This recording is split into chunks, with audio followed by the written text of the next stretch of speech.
once you've conditioned someone to believing that whatever they're getting works because it has worked, or just there is a placebo effect, then you can just give someone a pure placebo and you don't have to give them anything. So that's how some supplement companies, the ones that have come and gone, have functioned, is that they've got good stuff initially, they get a good reputation. Drug dealers do the same thing, and then they start selling bunk stuff, and it takes a long time for someone to catch on because the placebo effect is making that product effective. It truly is effective, and potentially equally as effective as whatever else was in there. This video is for educational entertainment purposes only. Hey everybody, I'm here today with Dr. Scott Stevenson. We're going to focus our discussion on the placebo and how you can use it to improve your training outcomes. Our goal for the conversation today is that you walk away with practical steps to improve your training and potentially your mind. How you doing today, Dr. Scott? I'm good, man. Scott, just Scott. Like it's like the doctor thing, like that. I haven't heard you call me doctor. Maybe the last podcast, but like that's not how we roll. So it's always, it kind of comes across strangely to me. I'm good, man. I'm good. I'm looking forward to this. Like this is one of I was so glad that we came up with this, having our exchange on Instagram, and the more I started digging, I'm like, oh, that's just such a fascinating topic. This is one of my definitely top 3 favorite topics in the realm of bodybuilding physiology. In this case, it's sort of bodybuilding psychology, especially because I realize the more I dig in, the more I don't know. There's so many aspects to this topic that are really, really complicated, but are absolutely, utterly fascinating because, and we'll get into this, but it flies in the face of the perspective that so many people have as to what limits performance and, what's keeping us from getting to our goals and those sorts of things. And psychology is, of course, it's the study of your own mind, which is, maybe an intrinsically impossible thing to do. If we were smart enough, then we couldn't do it, or if we're too stupid to understand ourselves, basically. Anyway, there's a potentially intrinsic issue there, but yeah, this is really, really fun. So I don't know where you want to start. We could kind of define the placebo, or I think let's start with the absolute basics to make sure everybody's on board. So let's talk about what the placebo effect is, what's happening on a physiological level or a psychological level, and then maybe by contrast, if you want to also define the nocebo, just so we can sort of ground the discussion in that way. So placebo, it's from Latin, means I please you, and nocebo means I harm you, right? So these are about a placebo. Typically, people think about a sugar pill.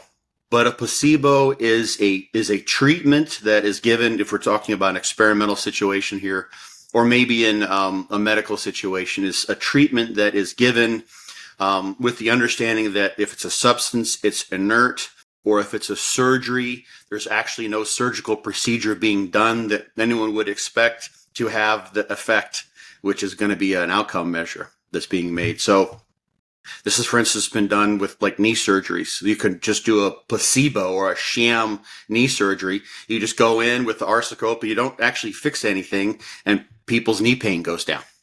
You can actually do this, right? So that could be a placebo effect. So it's interesting because people say, oh, it's just a psychological phenomenon. Well, obviously, our brains are part of our physiology. There's a neurophysiology there. And and this is still kind of an unknown area from what I've been able to dig in on, because there's some really interesting interactions between physiology, neurophysiology, and then like what the heck is going on here. So I'll give you an example of what I mean, like from a classic study. The placebo, from what I've been able to dig up, was first sort of discovered by a physician who was treating soldiers during World War II. And he was giving them, for pain relief, morphine. And at some point, his supply started running low. And so he's like, I got to give these guys something. So he started injecting some of the soldiers just with saline. And they were having the same pain relief as they had had previously. And in some of those cases, these were soldiers who had previously gotten morphine, experienced the pain relief. So they'd been conditioned to that pain relief. And then the placebo worked just as well. So there's a conditioning process that can happen where if you have then this expectation that what the doctor's giving you, we all trust in doctors, right? They know better than we do. Like, heck, my doctor knows better than I do how to invest in the stock market just because he's smart and he's a doctor, right? So there's that whole issue. argument by authority problem, but that gives a greater expectation, or sometimes it's called an expectancy, in the minds of individuals. And an interesting thing that they've used morphine as sort of because of that background, and a lot of times people just kind of stick with the particular protocol and they keep on testing it because the previous studies suggest it works. It's like the 20 grams of creatine a day, for 5 days. Like, we now know we don't, but so many studies did that because that was known to load muscle creatine. And there's a particular, really, and it's related to human performance. So it does have some direct application. There's this horrible, painful experimental protocol where they will basically squeeze the fluid out of your forearm, right? So they kind of like squeeze it all out, and then they put a tourniquet around your up at the shoulder, and then you do hand grip exercise. Like 2 seconds on, 2 seconds off. And of course your forearm just becomes excruciatingly painful because you've got blood flow restriction. And they're not trying to even do like BFR for muscle. This is like, they're trying to just make it as painful as possible. Yeah. And in the classic studies from 1999, people lasted like 12 or 15 minutes with this. And then they gave them morphine and they were able to double their endurance. So they could keep on going. And so this suggests that pain obviously is one limiting factor here. So in this study, they gave 2 trials with the morphine, and then they would give a placebo, and the placebo was nearly as effective as the morphine, as we would expect. That's our nice placebo effect. And in another set of trials, they used, in this case was an anti-inflammatory called ketorolac. And you also get a performance improvement when you give the anti-inflammatory because it reduces pain. And you also get a placebo effect. So in the cases where they gave morphine, the morphine's activating the opiate receptors up in the brain. And in particular, the mu-opioid receptor, one of many. There's a very complicated system that I can't even feign to suggest I understand the details. But there's dynorphins and enkephalins and endorphins and the various opioids that our bodies produce. And when you then give naloxone, which blocks that opioid receptor, you completely eliminate the placebo effect.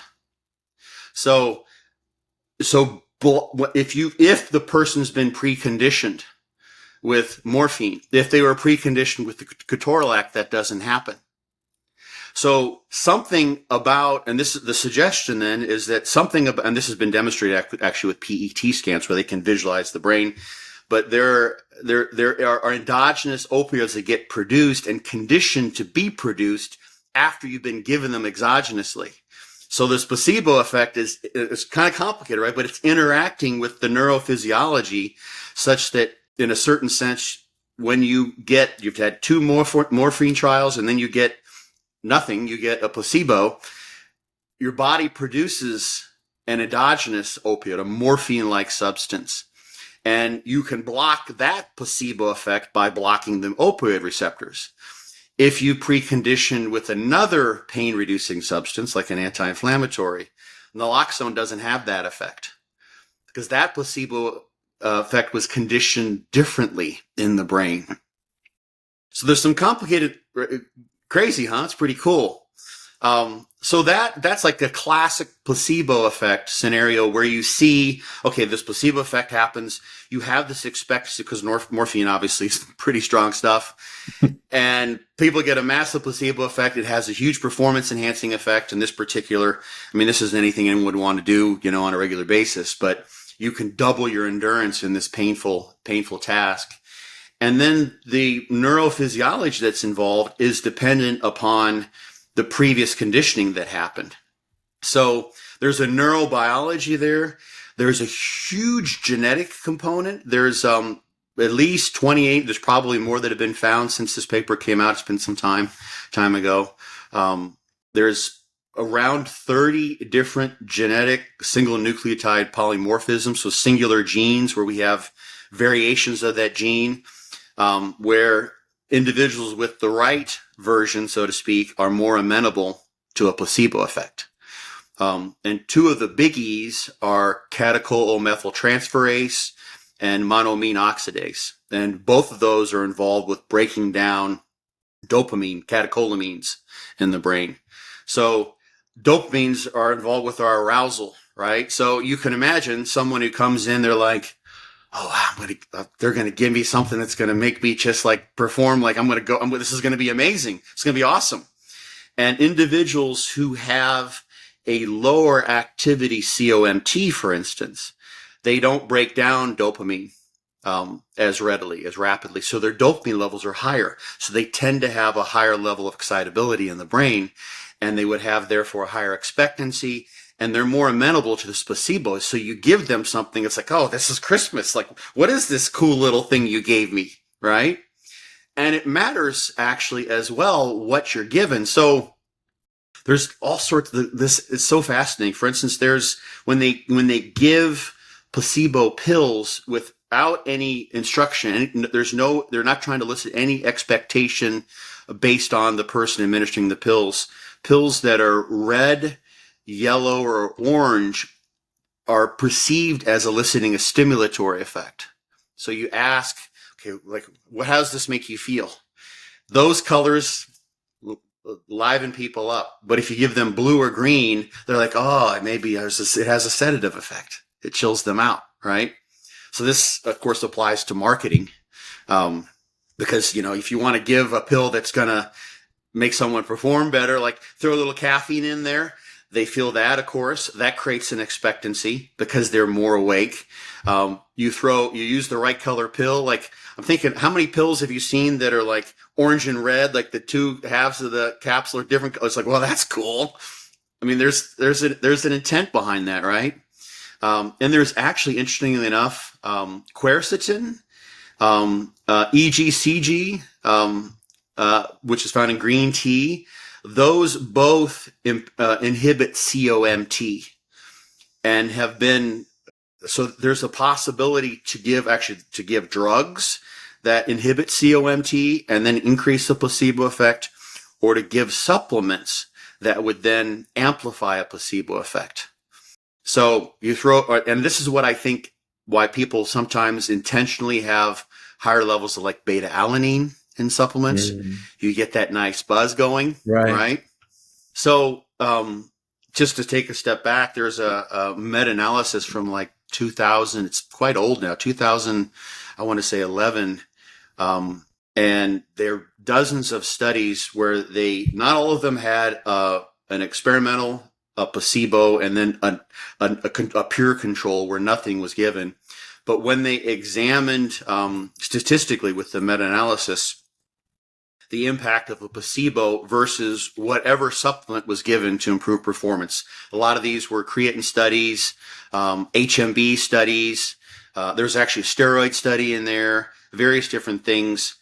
The effect size elicited by the placebo was statistically equivalent to the effect size elicited by the supplements that were being tested, which have potential mechanisms whereby they could have improved performance, right? So a meta-analysis suggests that placebo is equivalent to a supplement, these supplements, broadly speaking. So that's how powerful these can be. And so just to kind of follow along, I'm kind of rambling here, so feel free to interrupt me at any time. But yeah, I'll let you finish this thought, please. Yeah. So this thought, like, this is what has been known to happen with supplements. Think about the lawsuits that are out there. There several different things. You can condition someone by putting, for instance, something that's illicit in a supplement, right? And then they're like, okay, that's like, they can feel it. Let's say it's like a pro-hormone that elicits, you throw some Superdrol in there, for instance, something along those lines. Or you have or caffeine could also do this. There's an interaction of placebo effect with whatever else might be in the supplement, but also thinking of performance enhancing drugs. Once you've conditioned someone, just like you've given them morphine, to believing that whatever they're getting works because it has worked, or just there is a placebo effect, then you can just give someone a pure placebo and you don't have to give them anything. So that's how some supplement companies, the ones that have come and gone, have functioned, is that they've got good stuff initially. They get a good reputation. Drug dealers do the same thing, and then they start selling bunk stuff, and it takes a long time for someone to catch on because the placebo effect is making that product effective. It truly is effective and potentially equally as effective as whatever else was in there. So anyway, I'll let you interject. You probably have several thoughts.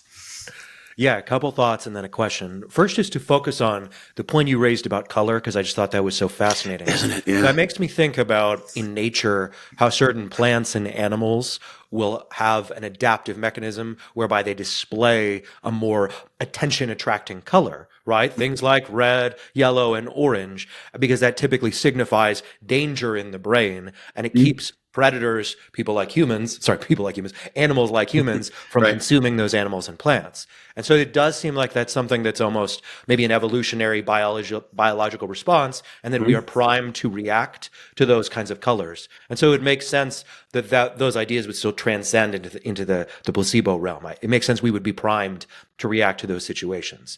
Absolutely. The question I had, based off what you were saying, kind of taking in totality, right? It sounds like there is this almost training effect, this priming effect, whereby we are exposed to a stimulus. Maybe that's coupled with a placebo stimulus, or that stimulus is in fact a placebo. Then we develop that expectancy, and then moving forward, that placebo effect persists. But I think that's my question is, how persistent is the placebo, right? You brought up this notion the placebo might be as effective as supplements or medication, but surely we couldn't take placebo chemo indefinitely, right? I would have to think that at some point these effects would either be not as powerful or not as persistent. Is there any kind of clear dividing line there? Not that I know of. I mean, what's the decay time for a placebo effect? And when you think about the grand scheme of things, some people just don't experience placebo effects like others do. Women and children tend to be more amenable to placebo effects than men do. So, I mean, if you now I'm just sort of speaking as an armchair, psychologist, but if you think about emotionality, Sure. kids are of course more easily aroused maybe than humans, and they haven't been trained to not trust their instinct or not trust their emotions like society tends to have us do, right? But so there's differences in how amenable someone is to a placebo effect. So, and it depends on to what extent that was conditioned. So let's say, interestingly enough, one of the researchers who's looking into the genetics, he's been doing placebo stuff for quite some time. I know of him initially because he was an acupuncturist. He's a well-known guy in the alternative medicine world. Ted Kapchuk is his name. If you want to know about acupuncture, The Web That Has No Weaver is a great book by Ted Kapchuk. And he talks about how variable this effect can be and how it's part of what is very difficult in acupuncture to study, right? Because you can get a placebo effect just from doing sham acupuncture, which is outside of where the points are. And then there are certain points that are just like, okay, these just points have just magical effects. There's a magic shoulder point. There's a point that on the urinary bladder channel that can be used to turn breech babies. There's all sorts of crazy acupuncture points that are just like, okay, this is something special. And then there are tons of others that hardly get used. But imagine someone, for instance, who, and I've seen this because I have an acupuncture license. I practiced acupuncture for several years. Someone who has gone through the ringer of Western medicine, and then they're kind of like at their wit's end. They're really suffering with whatever's going on, and they go see an acupuncturist, and they have this tremendous transformative medical experience, and it really works phenomenally for them. So that creates a massive expectancy. That was a salient life experience. They're going to have probably a predestined or a presupposition about the efficacy of acupuncture, or the effectiveness at least, that's going to last the rest of their life, right? So that's not going to go away. That's like, there's no decay there, right? Acupuncture is the bomb. It saved my life, literally.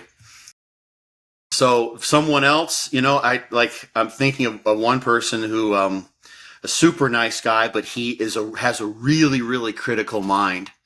And I've interacted with him for many times over the years. It's been some time, but like he was sort of a doubting Thomas, a naysayer. Like he couldn't really get excited about anything because he's like, that's not going to work for me.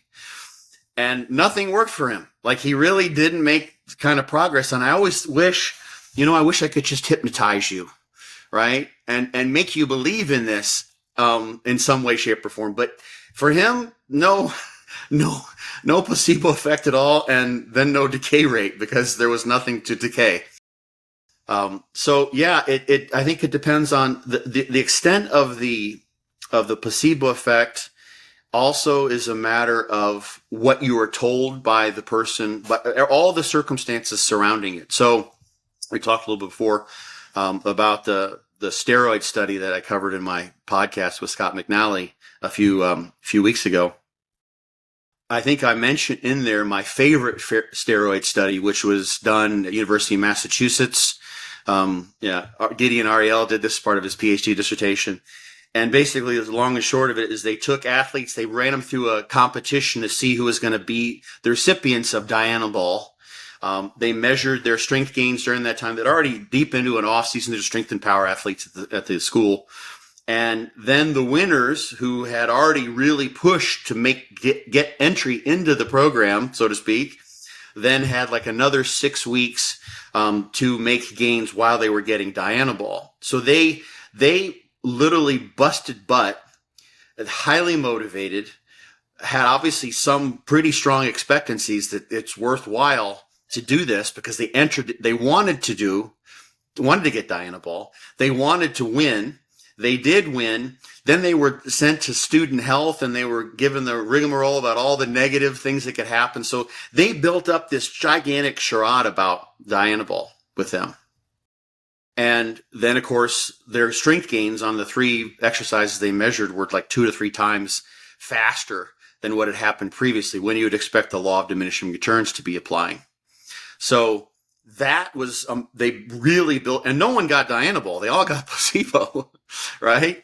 But they had self-selected those individuals, and I'm not sure if they debriefed them what happened. But there's another a Dianabol placebo study with powerlifters in this case, where they gave them all placebos. These were supposedly all natural powerlifters. They were pretty advanced in terms of their strength, but they had all suggested they'd never used steroids before. And they gave them a placebo right before a meet, and they all, like, the PRs were crazy. They all were up like 60, 80 pounds on their 3 lift total. And then they gave them placebo during the week in between that competition and the next competition. And then so they got to train with the placebo that they thought was Dianabol. So whatever's going on there probably weren't doing anything that's going to really elicit any adaptations because they're between 2 meets. But they were thinking they're on Dianabol, so they're on the stuff that's going to mean they're going to perform even better, right? And then they took half of those athletes and said, hey, by the way, it's a placebo. You didn't get anything, right? And their performances, they were still better than previously, but their performances regressed. And the ones who got the placebo did better. So you can basically extinguish or eliminate the placebo effect too when you call the bluff on it. I'm trying to get to your question here because it's really hard to say. There's also a really interesting study that actually Ted Kapchuk was part of. And I knew about this study, and then I actually heard an interview with him and one of the former patients from this. And it was a study with irritable bowel syndrome. It can be pretty painful, not exactly the most comfortable thing to go through. And they did an open label placebo arm in this trial. So they had some drug, which I don't even remember what it was, but it has its effects to help with the symptoms of IBS. And then half the subjects got pills that looked just the same.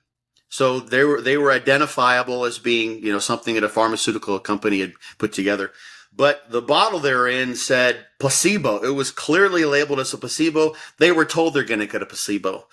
In this particular study, that open label placebo worked just as well as the drug itself did. And their symptoms improved just as well as the drug they were testing. And the interview I heard, crazy, right? So Yeah. Yeah, that's nuts. That's yeah, nuts. it's absolutely Yeah. nuts. Yeah. So in the interview that I heard with one of the women, she was a nurse. This was on I could send you the video. It was a German video that I heard, but they were translating her. She actually afterwards, she got such good relief. And then the study ended. She was like, okay, you know, now I'm kind of, left out here in the dark. Can you guys help me out? And that wasn't part of the study to start administering drugs. So she actually went around and tried to find pills that matched. She was trying to figure out what it was because she realized that something about like the magic of what she saw and what she did and the routine, everything else was creating that placebo effect. So she tried to recreate it, and she was a nurse. Yeah. Right. So that's someone who, like in that particular study, and Kapchuk was still kind of amazed by this at the time, you can set up the circumstances where in psychology, in the exercise psychology world, at least, they call this an attentional control. There's another meta-analysis where looking at symptoms like anxiety or the anxiolytic effect of exercise. So you work out and you feel really good afterwards, or effects on depression. About half of those effects can be attributed to placebo effects. It's not the actual exercise per se, it's the conditions around it. So in the exercise psychology, sometimes they'll have an exercise, let's say, is high intensity cycloergometry better than long, slow duration exercise for anxiolytic effects or depression or what have you? But they know that just coming into the lab and sitting there and getting your blood pressure measured and having someone talk to you and check on you, like, okay, you got 5 more minutes left or whatever. All that attention that you get needs to be controlled for. So they'll bring people in and they'll have them sometimes just sit on the cycloergometer, which of course has its own effects. It's like, I'm just sitting here like, why won't you let me exercise? Like, that's not good. So they try to give them some alternative, right? So just bringing someone in and attending to them. You go in like, some people are totally touch deprived and attention deprived. They go into the doctor, and you probably know some people who, like, they're getting some of their social needs met by just getting attended to by someone who will listen to them. So in this case, with this open label placebo, it's like you came in, they talked to you, you were a VIP, you were very important, they were measuring you, they were checking on your symptoms. I'm not sure, I have to go and look again at the study to see how much feedback they were getting, but you're getting all this attention that creates a placebo effect. So, it's there's so much to that. It's all happening up in our brains, right? And in the biology of the neurobiology of the brain. AJ here. If you're enjoying this interview, please consider subscribing to the channel, as it makes a huge difference. And if you're looking to transform your body and your mind without jeopardizing your health, consider hiring me as a coach. Links in the video description. Appreciate you. So pulling some of these threads together, you mentioned in the beginning the anecdote about the person who received acupuncture and it sort of was life-changing for them. As an example, right? Henceforth, they were really primed to believe that this was going to work, and that effect probably compounded over time. So you've got that anecdote. You also mentioned that women and children seem to respond more easily to placebo. And this strikes me as related. I know that in psychographic profiling, women tend to score more highly on openness. And it seems to me that these things probably are not the same, but might be correlated, right? One's openness might mean that you are more open or able to be impacted by a placebo effect. And then you raise the example about the study where people were given the placebo, and then they were told that it was a placebo, and their performance dropped off a little bit, right? Not completely, but it did drop off. Yeah. And so that does kind of lead me to my question. Is there a disadvantage to being susceptible to placebo? Because the only thing I see here is mostly positive anecdotes. These are people who are getting better results from interventions. But we do have the example at the end where someone's expectation was created, their expectancy, sorry, that's a hard word to say, their expectancy was raised, and then it wasn't met. And I could imagine that leading to some kind of negative psychological outcome. So I could imagine again, I'm treating this kind of in gender terms because you talked about men and women. I could imagine that men in like this sort of masculine identity, they don't want to be dependent on outside factors. And so Yeah. that might mean that they're less susceptible. And so I just wonder, is there some kind of potential negative consequence to being open to placebo? Yeah, you can be easily swayed by the external circumstances. I mean, a lot of this is going on unconsciously. So, like one thing that can be done if you give an injection, like a vaccination, let's say, and the nurse says, "This is going to be painless. This is not going to hurt one bit," and then they put the needle in and they do the injection. It's just a saline or whatever, feel any pain. But if they say, okay, so just be ready. This is going to hurt a good bit. It's going to hurt while I inject the fluid. It's going to be painful. You're going to feel a throbbing in your delt, and chances are you're going to have some pain tonight. You may have some difficulties, and they build it up. Well, then it'll hurt more, right? So you take someone and you tell them, like, we just fooled you. Some people are going to say, "You motherfuckers, I've been taking these pills all week long." And I can imagine, I haven't seen this. This would be something I'd want to measure, but some people probably, they're like, "You just deceived me all week long."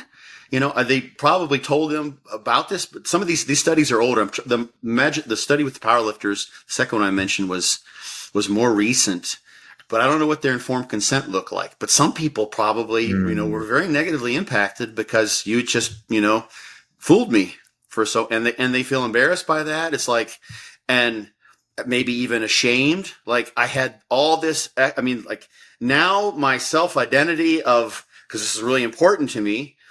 I'm a power lifter. I give it all. There's not anything I'm not doing to move all those weights. My 3 lift is as high as, and all of a sudden you give me something that is just basically telling me that there's a whole lot that I could have been giving, that I'm the limiting factor.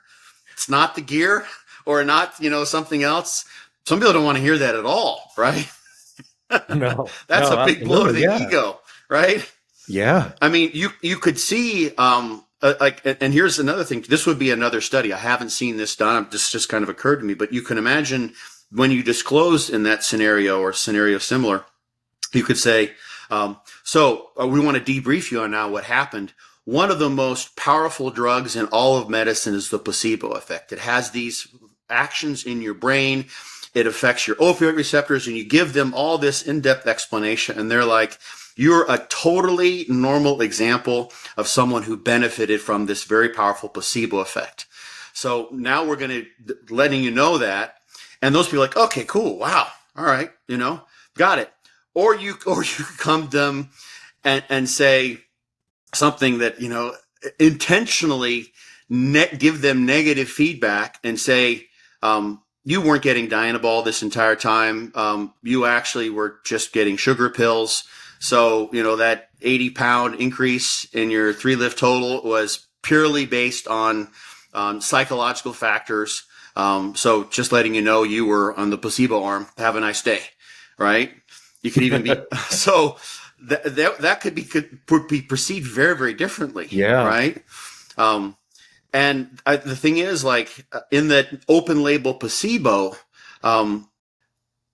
they were being open and honest, right, about it. So there's an honesty, there's a human connection. I think this is part of this, openness.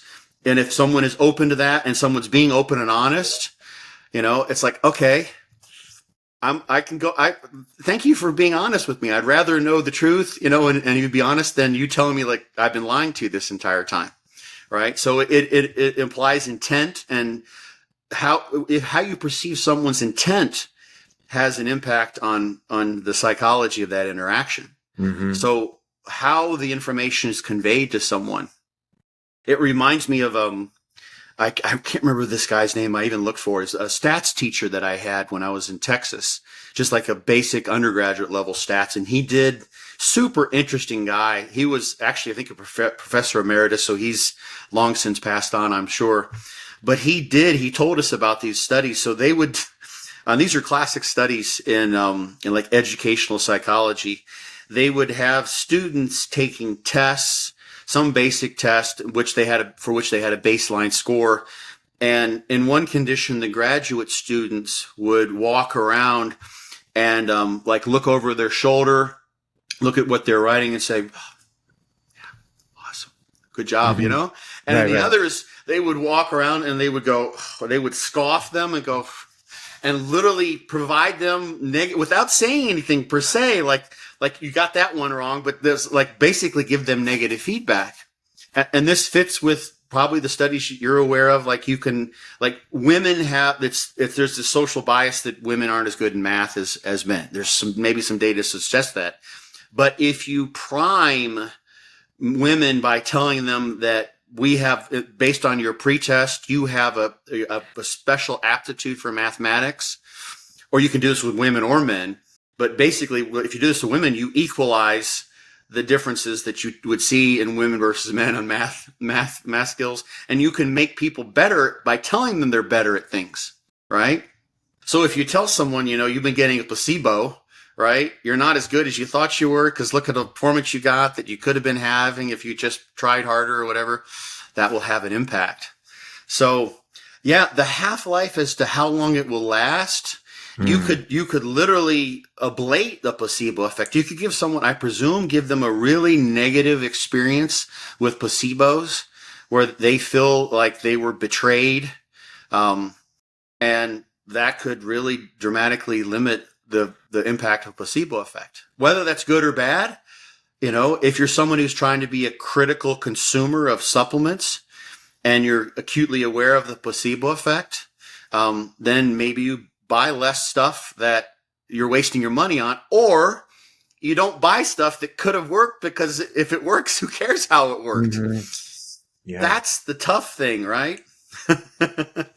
Yeah, let's hone in a bit on the human interaction part, because that to Sure. me strikes me as the most interesting part of this. Because in the beginning we were talking more about medical interventions, right? Taking a pill or a sham procedure, but it's also clear that the human element is perhaps the most salient feature here. And so I wonder for athletes, if you want to improve your athletic performance, if you want to get more out of the placebo effect, is that something you can do yourself? Or does someone actually have to create that expectancy effect firsthand, right? An authority figure, someone encouraging you, a coach. Is that something you can create yourself independent of an outside human interaction? I suspect, like I'm thinking, I haven't seen anyone study this directly. Another thing that, if someone's listening in, if your expectancy is basically the sum total in some way, the weighted sum total perhaps of all the information you have, all the experiences you've had related to that. So let's say it's creatine, right? And you go and say, you know what? Everyone says creatine works. It's got to work for everybody. And you dig and dig and dig and dig. And you're like, okay, I see there are non-responders to creatine. You go back and you read like Paul Greenhalgh's original stuff from 1992. There's a study where that actual exercise protocol was not replicated. They did the exact same thing and it didn't work. And you literally explore the entire landscape. And then you have a very solid view of the potential for a given placebo or a given supplement to work for you. Then you have created a belief, and the belief is a function of how truly you believe that. Like you really feel like there's no wishy-washy about this. I've eliminated as much of the gray zone as I can. There's two aspects to this. Actually, this is differentiated in some of the things I've read. There is a stimulus aspect, the stimulus expectancy, and response expectancy. So the stimulus expectancy is what you know externally about what the stimulus is supposed to do. So creatine is supposed to increase phosphocreatine stores and has this effect on energetics and replenishment of ATP, et cetera, et cetera. And then the response expectancy is what you know personally about you. It's more inwardly directed. So, for instance, you looked in the literature and you say, wow, like there's this, I studied creatine for when I was in grad school, so I know that at least I knew the creatine literature pretty well, but there's a really cool early study where they took sprinters, and there was just a few sprinters there, but one of whom was a vegetarian, right? So he's not getting any creatine really at all. And they supplement with creatine and he dropped like a second off his 100-meter dash. It was like this and he was already really good, Mm-hmm. university level, maybe not world class. So you read those sorts of things and you're like, oh shit, I've been a vegetarian, for so long. Like this is going to work really well for me. Right. Or you're like, shit, I've been eating, beef. I've been eating all these sources of creatine at really high levels. I probably don't have much to top off my scores. So some of it might be luck of the draw. If you actually educate yourself and you create that response expectancy based on the facts that you're able to uncover, you could create your own placebo effect, but it would be reflective of the things that you come to know based on yourself, the response expectancy, as well as the stimulus expectancy. So, just the last thing is another way. The best way to do it is maybe just to find someone who is going to lie to you in a way that will behoove you. And there's actually a study to this effect where they've asked athletes and coaches, if your coach were to lie to you about some substance that were just purely placebo and it were to have an effect on you, the vast majority of those athletes said, heck yeah, please lie to me. If it works, I'm all for it. So yeah, you could cultivate one by just saying, you know what, I'm not going to look. No, I'm going to just go to someone who's going to know. And if they're smart, right? I mean, this is in a like bedside manner, for instance, in medicine, or coach side manner, coach's bedside manner is important. It's like, okay, guess what?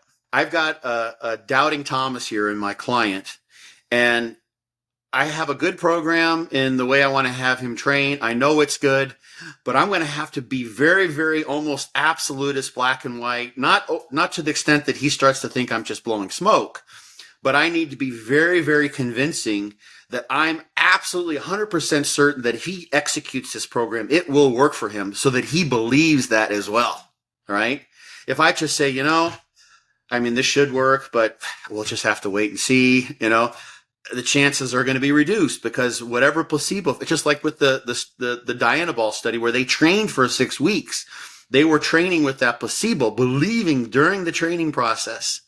And the other side of the coin then, of course, is if you decide I'm going to go and dig in on my own, you run the risk of eliminating that uncertainty by figuring things out that make you realize that, well, I'm not someone, my response expectancy is very low. I'm not someone who I would expect to benefit from this. So you're not going to believe it because you've educated yourself to a certain degree. Yeah. Right. I mean, I think that feels like the trickiest part is the self-belief. You and I have talked about your interest in German.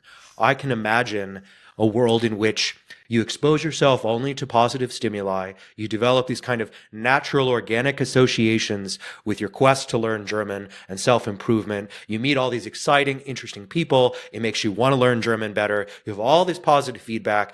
It becomes a part of you, and thus these effects compound over time, and your learning improves.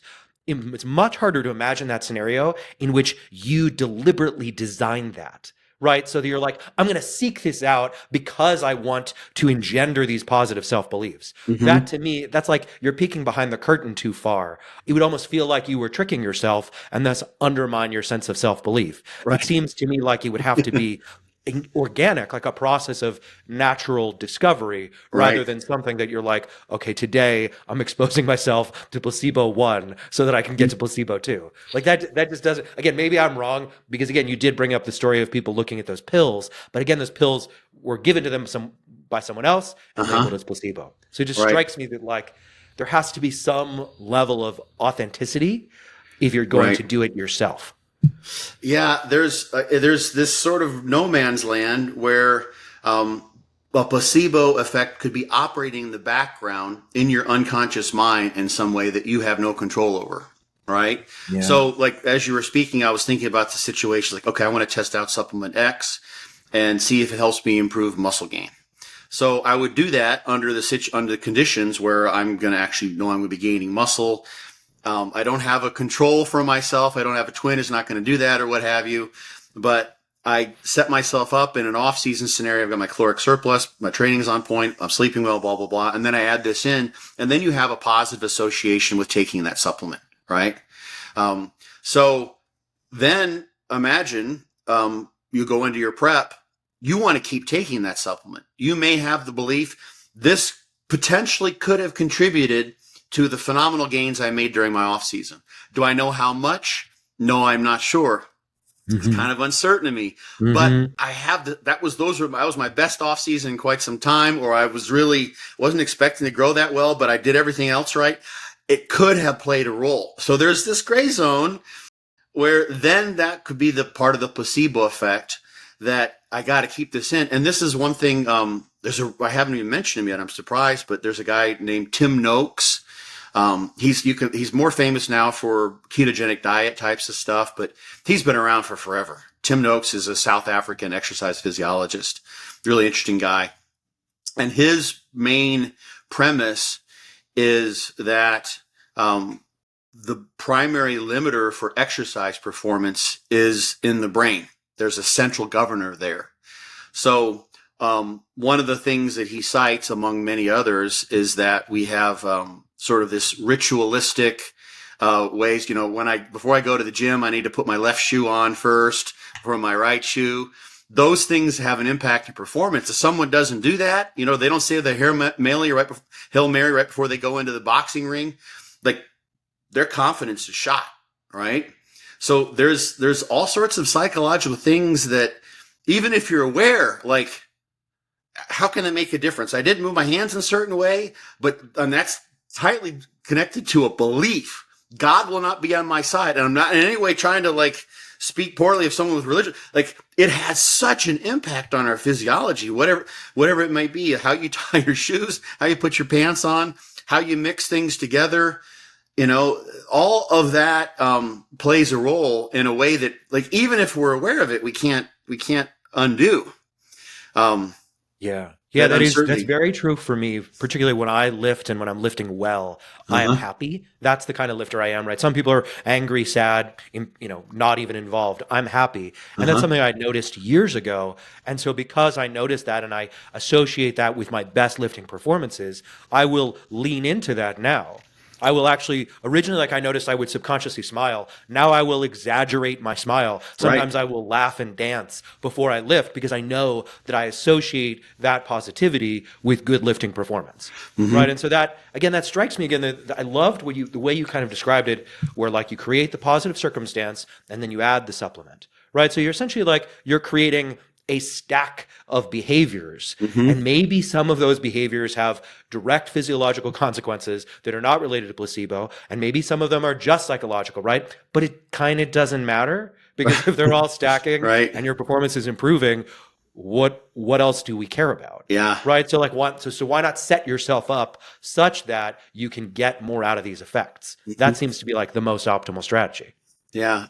Creating those positive associations. Absolutely. Yeah, totally. The tail can kind of wag the dog. You made me think of Cesar Millan, literally where he'll see dogs and he will redirect their body to change their mind. So if the tail's under the legs, he'll take the tail and he'll raise it up just gently. Yeah. And that will impact, then the dog will relax just simply because he redirected the body. So you're kind of doing the same thing. You force yourself to smile. You create that, this fits in with visualization to some degree.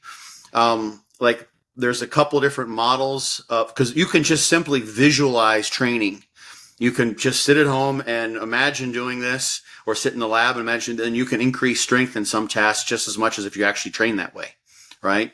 And, the two different models basically converge on the same idea for how to maximize performance through visualization is that you need to imagine and bring together all the various features that are going to create your optimal performance. So I kind of use the example, if you want to visualize doing a heavy squat, right? You don't just think, okay, 6 reps, right? You imagine yourself putting on your knee wraps, how they feel, what they feel like. You stand up, you see the bar, you see everything else blur out. You see only yourself in the mirror. You see the bar, you check the plates. You check the collars, you cinch your belt, you step up, you find the knurling, you do all these things, you feel the chalk in your hands, you feel the chalk on your back. All of those things, how it smells, you start your reps, you even imagine those thoughts. It's like, okay, this shit's getting hard. And then when you reconvince yourself and you re-up your motivation to get the next rep, you shift from the first reps aren't that bad. You're keeping form. So you're like, whatever you do, you go into anger mode, you go into happy mode. You imagine all of those features of that effort. And then you've already done it. And then you can just go in and you just repeat what you've already done. So you've eliminated doubt in a certain sense. It's sort of the way I see it. And having visualized all those things, because it's something you just did, right? So you don't have to imagine it. You just do what you already did. Yeah, I mean, that resonates so strongly with me because I feel like so much about good training is about developing momentum. So that you already lifted 5 pounds or 10 pounds less last week, doing it again this week. Well, of course you can do it because you've already done it. Mm-hmm. It's that same thing. It's overcoming that self-doubt. So if we think Mm-hmm. about just different strategies here, right? So we've talked about visualization in really concrete terms. I love that example. We talked about sort of maybe stacking behaviors or stacking different positive attributes together. We talked about exposing yourself more broadly to positive stimuli, positive support from people around you. What are other things people can do to sort of heighten these effects? The thing that occurred to me too that is related to what we were just saying is that have a reasonable expectation of what a placebo might do for you or what it's going to do. And there's interesting, this comes from Timothy Noakes stuff, and I can tie it together with Tom Platz. I have no idea if Tom Platz knows anything about Tim Noakes, but Tom Platz actually, you can find the videos, he worked with a hypnotist years ago to take care of to try to basically focus his mind as much as possible. So there are studies, these are typically with like cyclists, where you can improve performance just by giving a small amount of encouragement. So one way you can do this is with a pacing. You can get a computer, for instance, and you have someone do a 30-minute time trial, go as fast as you can for 30 minutes. You get a baseline. And these are elite cyclists who've been doing, sitting on bikes for literally years of their lives. They know what they're doing. And then if you have them provide competition, which in of itself has an effect, and then you provide pacing, where someone is providing a little bit of a nudge forward, to get so basically they're seeing a cyclist that's starting to pull ahead of them, their performance will be improved. And Tom Platz used to do that. You can see this with a video where he trained John Meadows. You can see this in a video where he trained David Hoffmann, German guy. And he'll have people do squats where you're thinking, okay, like there's, hardly anything left. And he'll say, give me 5 more. I think he always says 5, right? And they do 5 more, right? And then it gives them a little break. He said, give me 5 more. So he gives them pieces they can bite off, 5 more reps. All I have to do is get 5 more, right? So I would imagine, this is me just speculating, but you asked, like, if you're taking something and you don't know how much it might work, just imagine or be focused on not think, oh my God, I'm just going to explode. I'm not going to be put on 20 pounds in 3 months or 3 weeks or what have you. But this is something that's going to be part of the rest of my plan. And it could very conceivably have some measurable effect, but something that's reasonable. So then it's within the realm of what's possible for you. And you will just do that. And based on those things I just mentioned, those are performance enhancements in case of performance, or that would be bodybuilding improvements that are within reach and within grasp, so you can believe in them. So the placebo effect is about believing, right? It's like believing something could work, whether that's a conscious or an unconscious belief. So if you think, I'm going to try to look like Ronnie Coleman in 6 months, and sorry, it ain't going to work. Right. But there's this guy who has a similar size to me, similar height, similar skeletal structure. I think I can get close to this guy, in the next, 9 months, because I'm almost there, right? So that is the type of scenario where I think a placebo effect could potentially play a role, because you can already believe in the possibility of that happening. So. Yeah. Yeah, right. So the gulf between your belief and reality is less extreme. That makes sense. Yeah, absolutely. Yeah. I really like that anecdote about the 5 reps. That's something that I will do, particularly with a high rep set or with obnoxious cardio, is I will essentially lie to myself and I'll be Yes. like, oh, I only have to do like 2 more reps or like 2 more minutes. And I know that I wanted 20 or whatever, but like you get over those little humps and then Hmm. you can see the next stop on the horizon and then you push for Hmm. that. And I find that it's much easier to deal with those death-defying grinding sets and protocols if you break it apart into smaller chunks for sure. Yeah. It reminded me something relatedly. We have a 7-day work week, right? And I spent a lot of time Mm. messing around with ketogenic diets. And oftentimes people would do like the Dan Duchesne's body opus was 5 days ketogenic diet, and then you'd have your 1 day carb up, or a 5-2 structure is pretty common. We've got 5 work days and then 2 days on the weekend, and people would be like, by the time Friday came around, they were just dying for those carbohydrates, right? But that's based on having that. That's just because we have a 7-day work week. It's all in your mind as to what you are really dying to have or not have. And when people would get set up with, and you can do ketogenic diets with all sorts of structures, you come up with a different training split. So you only carb up every 10 days or what have you. Like, then you could get to day 5 and you're not really worried about it because, you had maybe some post-workout carbs, what have you. It completely shifts your perspective. So it's that contextual experience of when do I get relief, or how long does this need to go? The example I use, like, this is one of my favorite examples. I think it is related to the power of the mind. And I think everyone can relate to this, is you got to go to the bathroom. Right, you're on the highway. I did this as a podcast years ago.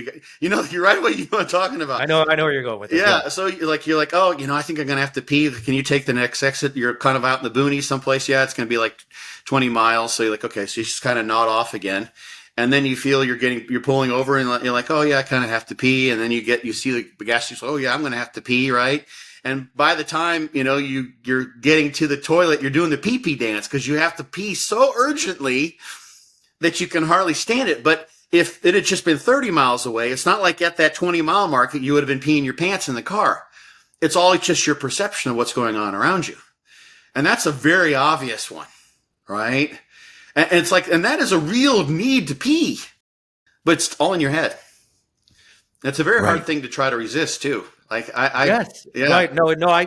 I take walks a lot in my neighborhood, and I experience this acutely because I will be on a 30-minute walk, and once I'm walking back home, that last 5 minutes, my body is sensing that home is nearby. But I'm like, man, exactly as you said. It's like, why can't I fight this? This is ridiculous.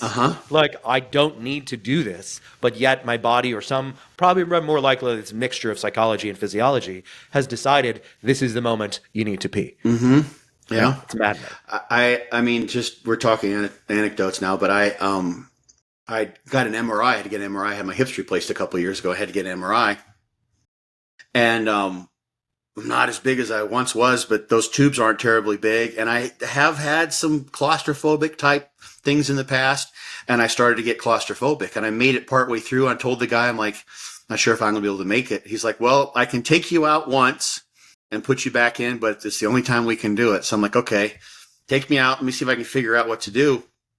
And my strategy, I came up with this on the fly, was I distracted myself, and I started saying the alphabet backwards in German. I started off there, and then I just started concocting stories in German and tried to really create you can just create crazy grammatically complex sentences in German that would be just totally awkward in English. So I started trying to create, and I completely distracted myself, and the rest of the time just flew by, right? And it was just because I put my mind somewhere else. So the long and short of this is that the mind, you do have some conscious control, but the mind is just like immensely powerful. And I really think, like, people can look up Tim Noakes stuff. And there's psychological things like the pacing studies. You can simply cool the body. There's mouth rinsing studies that have been shown to, this, you just Put the sweet stuff in your mouth. You don't and spit it swallow it. out. Nothing comes in, but nothing actually goes out. You spit it out. Works. There's studies with. I've got a whole article I wrote on this in Elite FTS. You can give alcohol.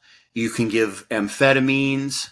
Both of those will disinhibit the central nervous system and have greater strength expression. You can hypnotize people. That will cause massive expression of strength. So believing something or just being focused on something else can massively either impair or improve your performance, limit you or not limit you. And some of it is, biologically based, like with the morphine and the naloxone and blocking those opioid receptors. And some of it is that you're the puppet for your own brain to some degree. Yeah. So yeah, maybe in closing, actually, you just mentioned alcohol and caffeine. Are there other medical, pharmaceutical interventions potentially that could be employed? Right? I mean, I think it's worth asking the question.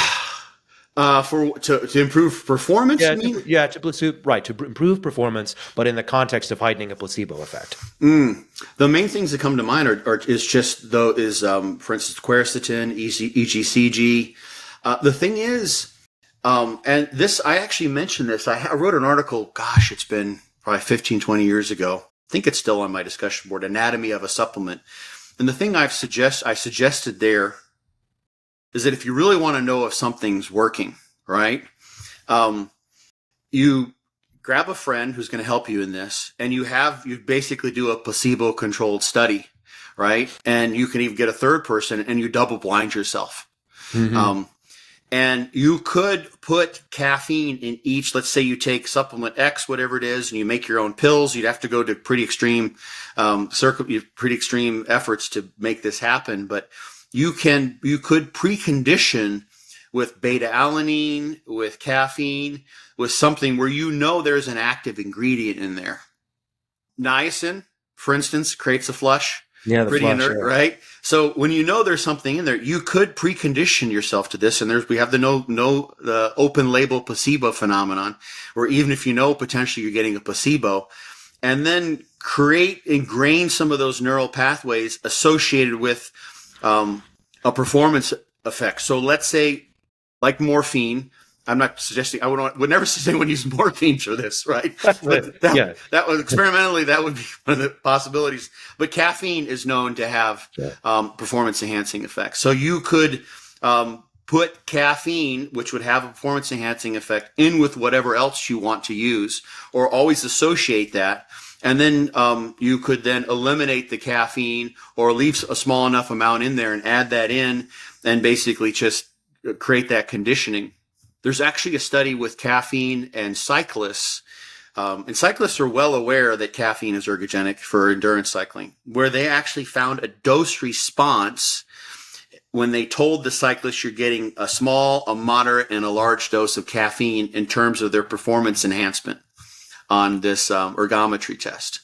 So based on how much caffeine, and they're well aware of what the caffeine is and what it should do, they weren't getting any caffeine, which was bizarre because you would think they would know. Like if someone gives you a high dose of caffeine, like, okay, I'm shaking, like I can feel this, right? It still had a performance enhancing effect, right? Because it came from these experimenters, all the other things, right?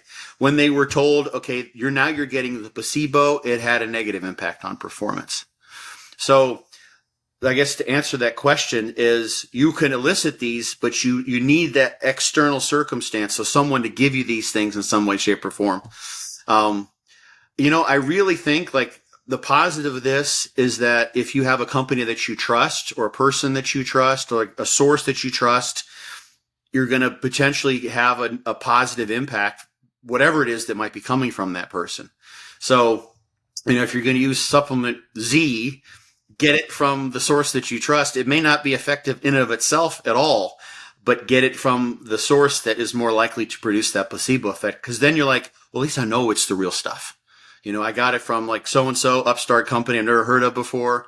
I don't know if this peptide, as a good example nowadays, is, real or not. But I know if you pay more for something, cost actually has an impact on the placebo effect. So buy the most expensive placebo you can, or the most expensive supplement from the most trusted company, or the one that you actually trust, and that will do it. So, yeah, those are some thoughts on Yeah, how to no, it's amplify interesting. it. It just makes me think that there is actually a benefit from having a positive parasocial relationship with some kind of a fitness influencer.